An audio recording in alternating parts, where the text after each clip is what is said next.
الرحمن الرحیم، آپ دیکھ رہے ہیں کے نیوز ایس ٹی۔ میں ہوں کرن ارشاد۔ خبر شامل کرتے ہیں پاک پتن سے۔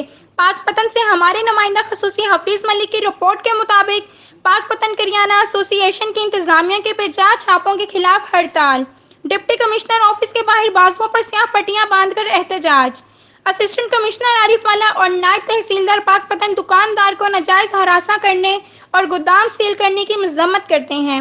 صدر مرکزی انجمن تاجران حاجی محمد وسیم: ہم روزانہ کی بنیاد پر اسٹاک رپورٹ انتظامیہ کو بھیج رہے ہیں، اس کے باوجود دکانداروں کو ناجائز تنگ کیا جا رہا ہے۔ اگر دکانداروں نے مال نہ منگوایا تو پاک پتن میں غذائی قلت پیدا ہو جائے گی۔ حاجی محمد وسیم، صدر مرکزی انجمن تاجران پاک پتن۔ حاجی محمد وسیم، صدر مرکزی انجمن تاجران پاک۔